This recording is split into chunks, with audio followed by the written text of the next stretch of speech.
ओम श्री सद्गुरवे नमः। जय गुरु। आज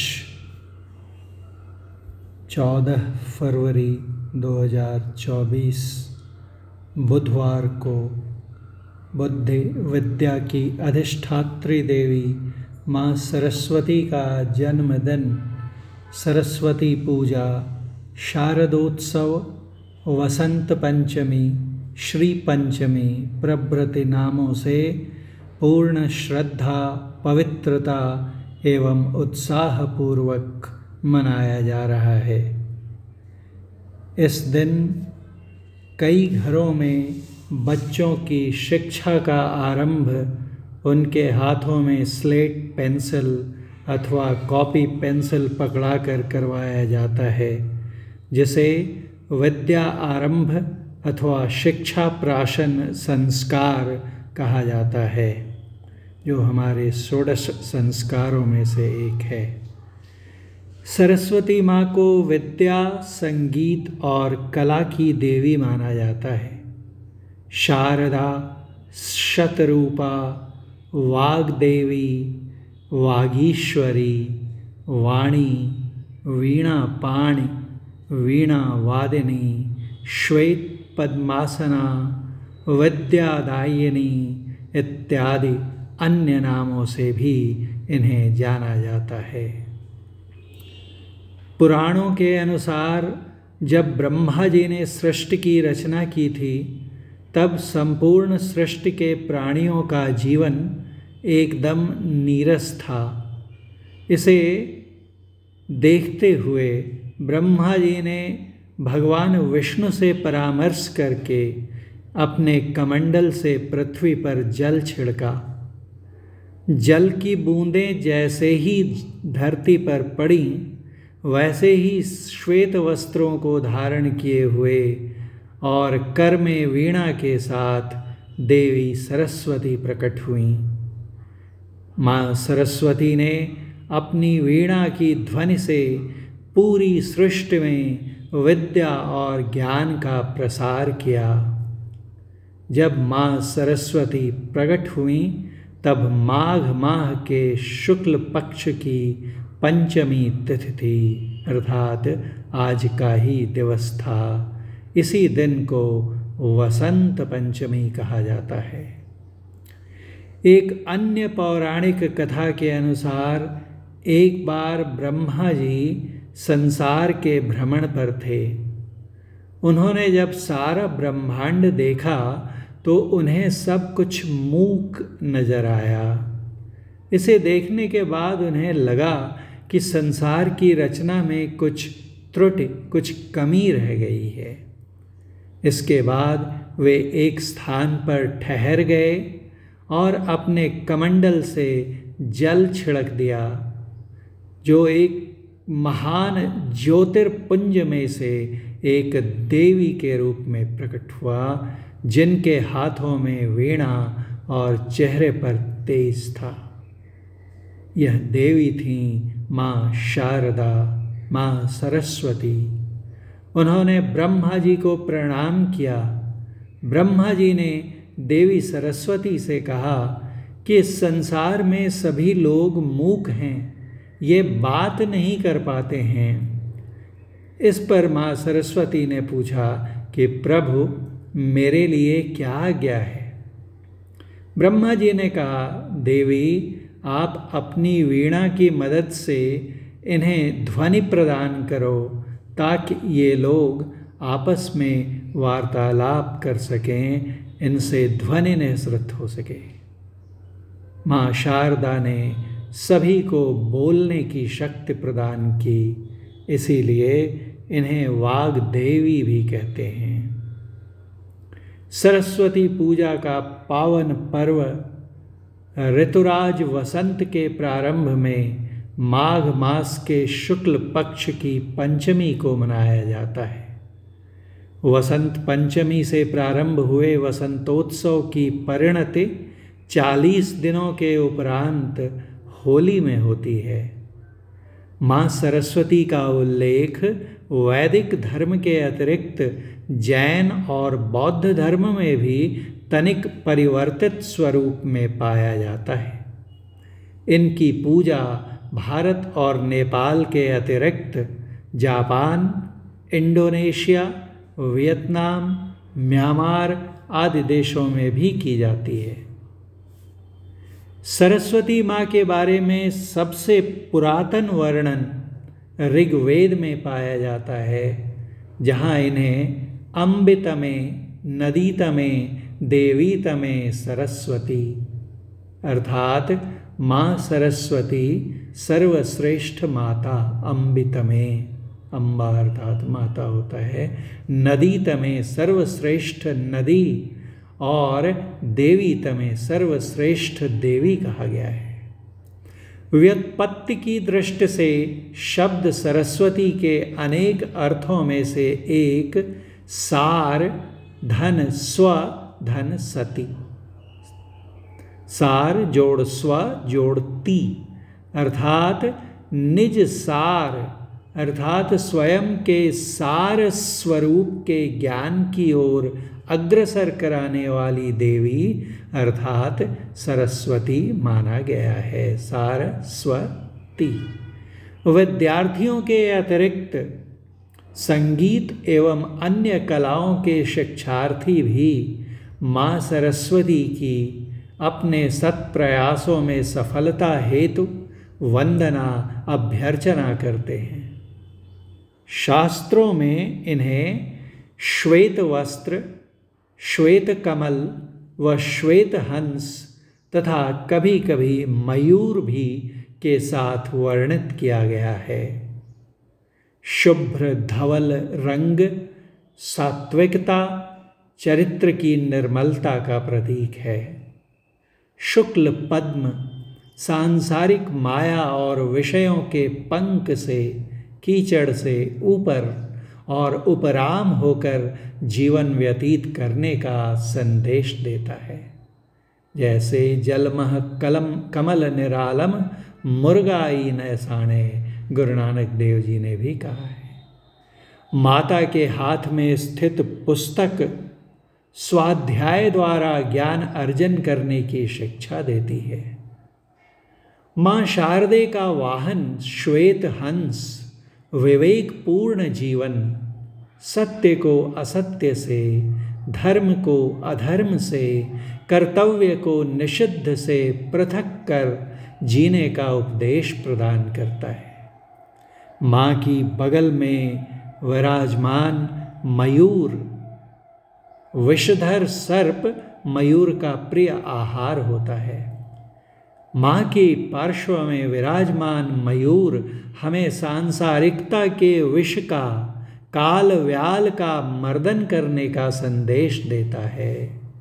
इस दिन भक्तगण पीतवर्णी परिधान पहन पीले मिष्टान्न अर्पित करते हैं। यह पीला रंग, पीतवर्ण, पके फल, पकी फसल का रंग आध्यात्मिकता और ज्ञानार्जन की परिपक्वावस्था का परिचायक है। माँ वाग्देवी की वंदना में लगभग हर समारोह के प्रारंभ में गाई जाने वाली निम्नोक्त पंक्तियाँ ध्यातव्य हैं, जो हम सब ने कई कई बार सुनी होंगी। या कुंदेन्दु तुषार हार धवला, या शुभ्र वस्त्रावृता, या वीणावरदण्ड मंडित करा, या श्वेत पद्मासना, या ब्रह्माच्युत शंकर प्रभृतिभिर्देवैः सदा वंदिता, सा मां पातु सरस्वती भगवती निःशेष जाड्यापः।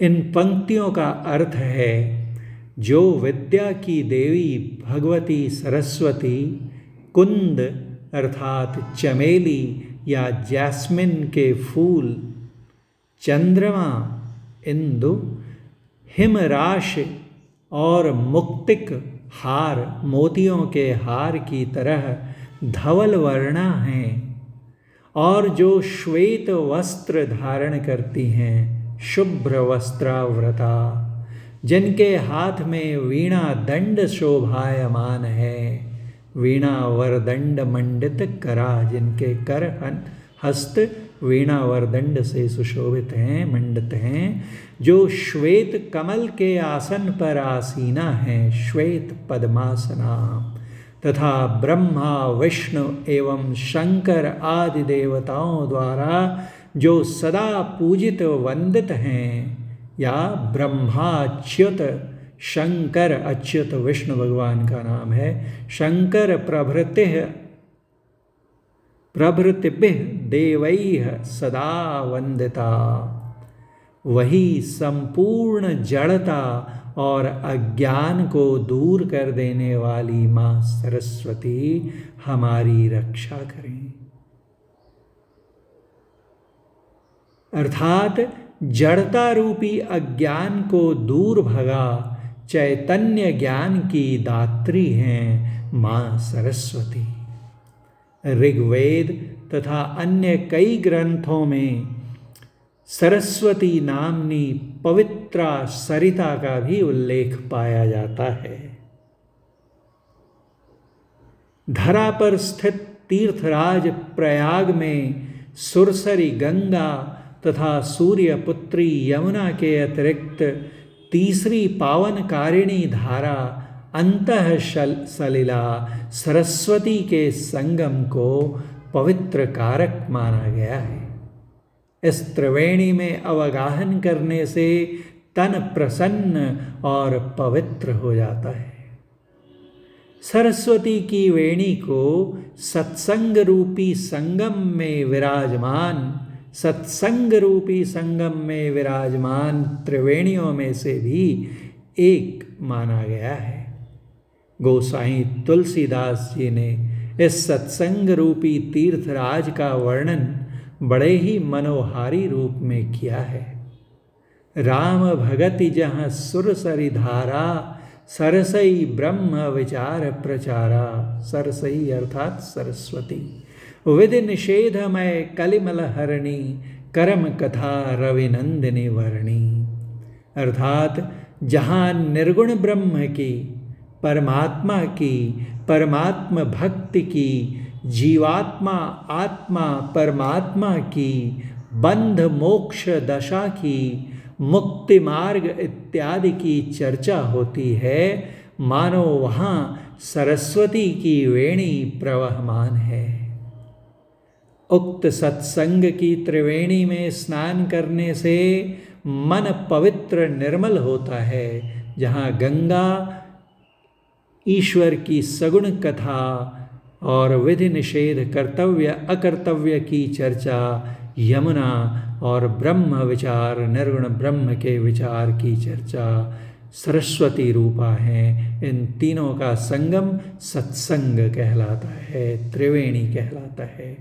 यहाँ इस सत्संग की त्रिवेणी में स्नान करने से मन पवित्र निर्मल होता है, परंतु जीवात्मा का पवित्र होना तो फिर भी शेष रह जाता है। विद्या देवी सरस्वती की क्या इसमें भी कोई भूमिका है? यदि हाँ, तो माँ सरस्वती का वह कौन सा रूप है जो जीवात्मा को शुद्ध मुक्त बना सकता है? उपरोक्त सरस्वती वंदना में यह बतलाया गया है कि माँ सरस्वती सच्चे अर्थों में जड़ता का अपहरण करने वाली हैं। सा माम पातु सरस्वती भगवती, वो भगवती सरस्वती मेरी पातु रक्षा करें, निःशेष कर दें, जो निःशेष कर दें क्या? जाड्या अर्थात जड़ता का अपहरण कर निःशेष कर दें। अर्थात माँ सरस्वती सच्चे अर्थों में जड़ता का हरण करने वाली है। अज्ञान के तिमिर से निकालकर ज्ञान के आलोक में प्रतिष्ठित करने वाली है। अविद्या की दरिद्रता को दूर भगा विद्या धन से माला माल करने वाली है। विद्या का सच्चा स्वरूप है क्या? विद्या प्राप्त व्यक्ति के लक्षण अथवा पहचान चिन्ह क्या है? कैसे पता चले कि कोई व्यक्ति विद्या धन से सुसंपन्न है? सूक्ति कहती है विद्या ददाति विनयम, अर्थात विद्यावान व्यक्ति विनम्रता के आभूषण से सुसज्जित रहता है। नमन्ति फलिनो वृक्षाः, अर्थात जिन वृक्षों में फल आ जाते हैं, फलों से लदे हुए वृक्ष झुक जाते हैं। यदि कोई व्यक्ति दंभ, पाखंड अथवा अभिमान, अहंकार, आडंबर के गंभीर रोगों से ग्रसित दिखे तो समझना चाहिए कि उसकी समस्त विद्वत्ता कोरी है, खोखली है, छिछली है, सारहीन है। विद्यावान मनुष्य तो सबसे विनम्र बनकर झुक कर रहता है, अपनी विशिष्टताओं को गोपित कर रखता है, उनका प्रदर्शन नहीं करता। विद्या संपन्नता की कसौटी क्या है? उपादेयता क्या है? शास्त्र कहता है सा विद्या या विमुक्तये, अर्थात जो बंधन से पूर्णतः मुक्ति प्रदान करा दे वह है विद्या। जो सचमुच में विद्यमान है, सदैव अस्तित्वमान है, जिसकी सत्ता कभी विलुप्त नहीं होती, उस सदा सर्वदा विद्यमान का बोध करा देने वाली विद्या। मुक्ति किसे चाहिए? जो बंधन में है। बंधन में कौन है? मुक्ति किसे चाहिए? गंभीरता से यह प्रश्न करने पर जो उत्तर स्वाभाविकतः उदित होगा वह है बंधन जीवात्मा को है। आत्मा कई शरीरों के कारागार में आबद्ध हो अपनी मुक्ति के लिए निरंतर छटपटाती रहती है, आकुल व्याकुल रहती है, कष्टापन्न रहती है। इसे मुक्ति पथ पर आरूढ़ कराने वाली हैं माँ सरस्वती। बहिरंग उपासना में जिन माँ सरस्वती की, बहिरंग अर्थात बाहरी उपासना, जो हम लोग संसार में स्थूल उपासनाएं करते हैं उसे बहिरंग अंग उपासना कहते हैं। बहिरंग उपासना में जिन माँ सरस्वती की मृत्तिका अर्थात मिट्टी, काष्ठ व लकड़ी, प्रस्तर या पत्थर अथवा धातु की प्रतिमा का पूजन अर्चन हम किया करते हैं, वे तो प्रतीक हैं उन माँ शारदे का जो सदा सर्वदा सदैव सदैव हमारे अंग संग विराजमान रहती हैं।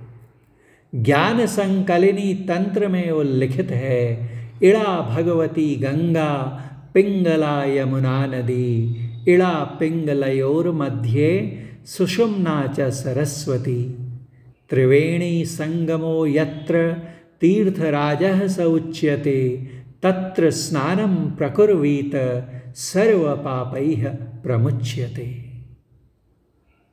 अर्थात इड़ा जो 3 यौगिक नाड़ियाँ मुख्य, यूँ तो 72 करोड़ नाड़ियाँ बतलाई गई हैं, परंतु उनमें से 3 सर्व प्रमुख नाड़ियाँ इड़ा, पिंगला और सुषुम्ना कही गई हैं। उसमें इड़ा भगवती गंगा को कहा गया है, पिंगला यमुना, तथा इन दोनों के इड़ा पिंगलयोर मध्य, इड़ा और पिंगला के मध्य में सुषुम्ना सरस्वती नदी कही गई है।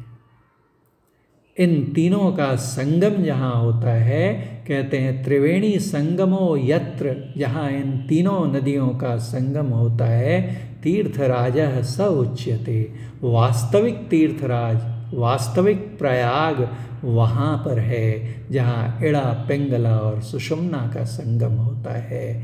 तत्र स्नानं प्रकुर्वी, तो वहाँ स्नान करने से सर्व पापैः प्रमुच्यते, सब प्रकार के पापों से मुक्ति मिलती है, पवित्रता प्राप्त होती है।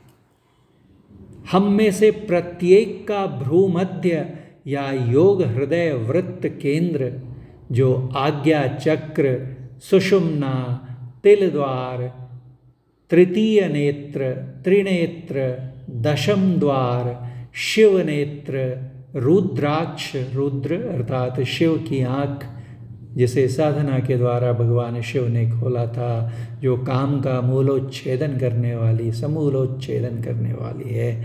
शहरग, सिंगल आई, थर्ड आई प्रभृति विविध नामों से अभिहित किया जाता है। वही माँ सरस्वती का वास स्थान है। जो यहाँ अपनी वृत्ति को ठहरा कर उपासना कर पाते हैं, अर्थात जो अंतः साधना करते हैं, अंतस साधना करते हैं, अंतरंग उपासना करते हैं, उन्हें तेजोमयी माँ सरस्वती के चैतन्यमयी प्रकाशमयी रूप के दर्शन प्राप्त होते हैं। जिस प्रकाश में मन के सारे कल्मश धुल जाते हैं, मन की दोष दृष्टि तिरोहित हो जाती है।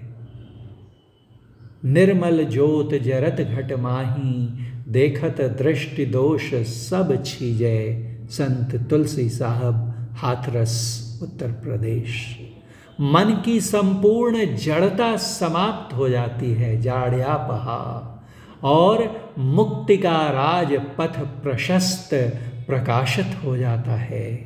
जीव अज्ञानता के तिमिर से ऊपर हो ज्ञान के प्रकाश में प्रतिष्ठित हो जाता है। तमसो माँ ज्योतिर्गमय की प्रार्थना सच्चे अर्थों में फलीभूत हो जाती है। अविद्या का नाश हो पराविद्या उद्घाटित होने लगती है। और देवी को शब्दात्मिका भी कहा गया है, जिस शब्द को पकड़कर शब्दातीत परमात्मा अवस्था तक पहुंचा जा सकता है। प्रकाश के विभिन्न रंगों एवं विभिन्न रूपों से परिपूरित वसंत हमारे अंतरंग में खिल उठता है, हमारे तन मन को एक अभूतपूर्व उल्लास से प्रफुल्लित कर देता है। संपूर्ण मुक्ति के पथ पर दृढ़ता से आरूढ़ व अग्रसर कर देता है। अस्तु, यदि हम सच्चे अर्थों में शारदोत्सव, वसंतोत्सव, वसंत पंचमी, सरस्वती पूजा मनाना चाहते हैं, तो हमें अपनी उपासना को सद्गुरु निर्दिष्ट युक्ति के द्वारा अंतराभिमुख करना चाहिए, अंतर्मुखी करना चाहिए। बहिर्मुखी उपासना प्रतीकात्मक है, आंतरिक उपासना वास्तविक है। यह है सरस्वती पूजा का आध्यात्मिक स्वरूप। आप सबों को आज के दिन, शुभ दिन, माँ शारदा की इस पूजा का, सरस्वती पूजा का, शारदोत्सव का, वसंत पंचमी का बहुत बहुत शुभकामना। बोलिए प्रेम से श्री सद्गुरु महाराज की जय।